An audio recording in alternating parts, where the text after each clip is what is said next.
toujours un réel plaisir pour nous de vous retrouver encore aujourd'hui. Très chers téléspectateurs, bienvenue, c'est le Flash Info. Hier, 31 mars 2025, les femmes du ministère des Actions sociales se sont retrouvées aux côtés des hommes, aux côtés de leurs collègues hommes, afin d'échanger, de discuter des pistes et solutions, voire des stratégies à mettre en place afin de pouvoir concilier la vie professionnelle et la vie familiale. Ceci est une journée en différé de la journée internationale de la célébration des droits de la femme. Des précisions avec la télévision togolaise. Des droits de la femme. Marie-Thérèse Nabédé. Elles ont parcouru bien du chemin et marquent aujourd'hui une pause, le temps d'un échange. Aux côtés de leurs collègues hommes du ministère de l'Action sociale, de la promotion de la femme et de l'alphabétisation, elles célèbrent la femme battante et engagée. Au menu, 2 communications, la gestion du temps et la participation de la femme aux charges du ménage. Nous nous sommes réunis pour échanger et voir quelles sont les stratégies et les pistes de solutions à trouver pour pouvoir mieux concilier la vie familiale à la vie professionnelle. Pour contribuer aux charges du ménage, la femme doit participer selon ses moyens. Une femme qui est là, qui n'a pas un salaire à la fin du mois, tout ce qu'elle fait comme ménage à la maison, elle contribue également aux charges du ménage. Le ministre de l'Action sociale, de la promotion de la femme et de l'alphabétisation a invité le personnel à renforcer les liens de fraternité et à cultiver l'esprit d'équipe pour favoriser un cadre de travail plus inclusif et harmonieux. Plusieurs progrès ont été accomplis en matière de l'égalité et de la non-discrimination, l'éducation et la formation des femmes et des filles, l'autonomisation économique de la femme, la lutte contre les violences à l'égard des femmes et des filles, la santé de la mère et de l'enfant. C'est le lieu pour nous de témoigner notre reconnaissance au chef de l'État, son Excellence M. Faure Essozimna Gnassingbé, qui démontre chaque jour l'étendue de la place qu'il accorde aux femmes dans sa vision d'un développement inclusif. Je vous convie à plus de fraternité et de solidarité.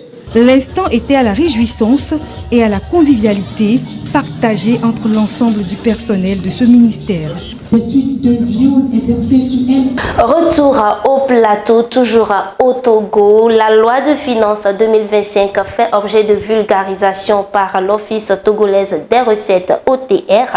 À travers cet exercice, l'autorité fiscale donne aux opérateurs économiques et aux autorités des collectivités locales de mieux comprendre et de s'approprier les dispositions contenues dans cette loi de finances. Ceci a eu lieu dans la région de Kara. Et donc, désormais, des mesures sont destinées afin de soutenir le secteur privé, notamment l'exonération du secteur agricole, l'exonération des droits de douane et de TVA sur l'importation des motocycles électriques et leurs batteries, des abattements sur l'importation des véhicules neufs de moins de 5 ans et de l'exonération des droits de douane sur les engins BDP. Il y a également un abattement de 50% de droits de douane sur le gasoil des engins non roulants des industries. Également une création d'une nouvelle taxe pour les entreprises de télécommunications qui sont désormais réglées à un taux de 5% pour ne citer que cela. À l'international, à présent au Burkina Faso, le président Ibrahim Traoré a fêté dans une ambiance de convivialité et de prière à la fête de Ramadan avec sa population. Des précisions avec Faso 7.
Retour au plateau, toujours à l'international, le président américain Donald Trump a adopté une posture plus offensive envers Moscou et Téhéran dans un entretien avec la chaîne américaine NBC.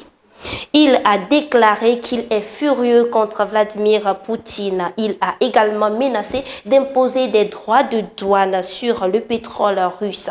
Concernant l'Iran, il a averti qu'en absence d'un droit d'accord sur le nucléaire, des bombardements auraient pu avoir lieu.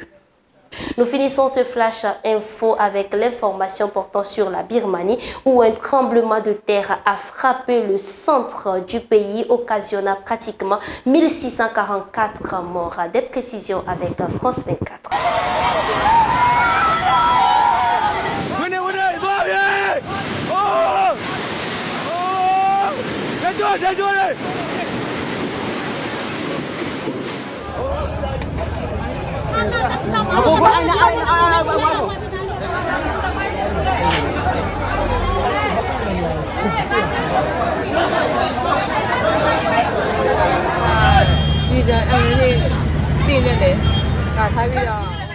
Voilà qui me fait à ce flash info. Mesdames et messieurs, merci de nous avoir suivis.